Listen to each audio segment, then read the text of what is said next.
Afternoon friends, तो क्या आप रेडी हैं प्रीपोजिशंस चैलेंज के लिए? तो देखते हैं आज के इस टेस्ट में से आपको कितने पहले से सही मालूम थे।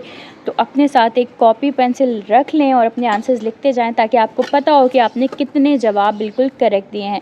सो the question number 1 is she went dash the store to buy some milk. The answer may be at, in, to और ऑन। आपका जवाब क्या है?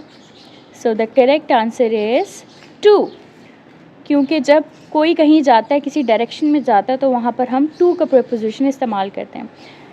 Question number 2, he jumped dash the fence to escape from the dog. ठीक हो गया, इस तरह से समझ लें। फेंस है, फेंस किसको कहते हैं? बाड़ को कहते हैं। ठीक है, यहाँ पे एक आदमी खड़ा हुआ है और यहाँ पे एक डॉग है।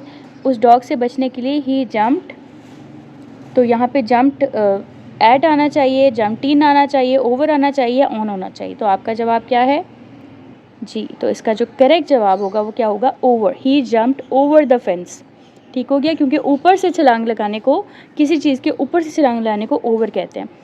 Question number 3, the book is dash the table. At the table, in the table, on the table और बाय द टेबल।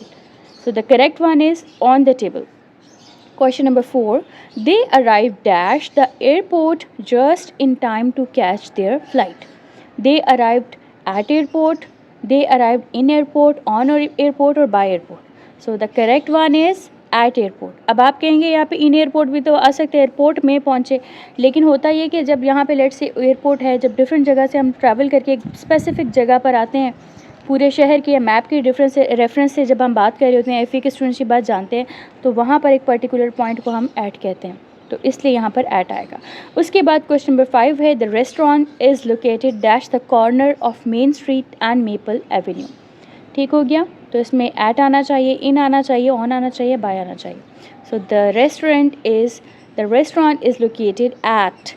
क्यों ऐट कह रहे हैं? क्योंकि यहाँ पर एक स्पेसिफिक पॉइंट बताया जा रहा है कि एक जगह है, ठीक है, मेन स्ट्रीट है, मेपल एवेन्यू के कॉर्नर में एक जगह, एक स्पेसिफिक पॉइंट के ऊपर हम क्या लगाते हैं? ऐट लगाते हैं। Okay, so the next one is question number 6 is I always put my keys dash my pocket. At my pocket, in my pocket, on my pocket और by my pocket. So I think everyone has guessed it rightly and it is in my pocket.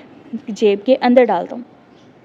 Question number 7 is the movie starts dash 7 p.m. It might be at 8, at 7 p.m, in 7 p.m, on 7 p.m और by 7 p.m. तो इसका जो correct answer है वो क्या है? at 7 p.m. Why? Because it refers to a specific point of timeline. ठीक है, यानी कि एक स्पेसिफिक टाइम आपने पढ़ा था एफए के स्टूडेंट्स ने कि स्पेसिफिक पॉइंट के लिए at लगता है।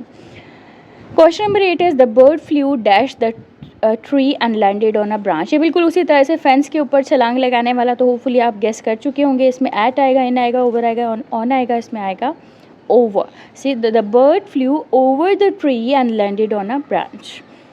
Question number 9 is the hotel room has a beautiful view dash the ocean.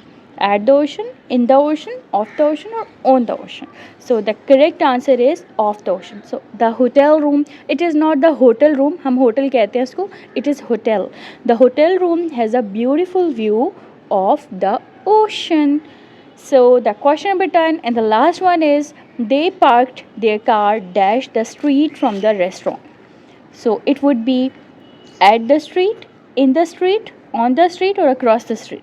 So the correct answer would be across the street from the restaurant, क्योंकि यहाँ पर देखिए, अगर आप इसकी कॉन्टेक्स्ट को समझते हैं तो यहाँ पर बात हो रही है कि जैसे यहाँ पर इस लाइन में यहाँ रेस्टोरेंट बना हुआ है, तो उन्होंने अपनी कार जो पार्क की है, तो वो इन द रेस्टोरेंट भी नहीं हो सकती, रेस्टोरेंट के अंदर भी, स्ट्रीट के अंदर भी आपको पता है कार पार्क नहीं कर सकते हैं, और स्ट्रीट के ऊपर भी नहीं कर सकते, गलत है।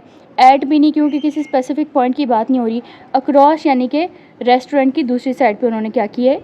गाड़ी पार्क की है। होपफुली अब आपको ये समझ आ गया कि अक्रॉस किस सेंस में लगता है।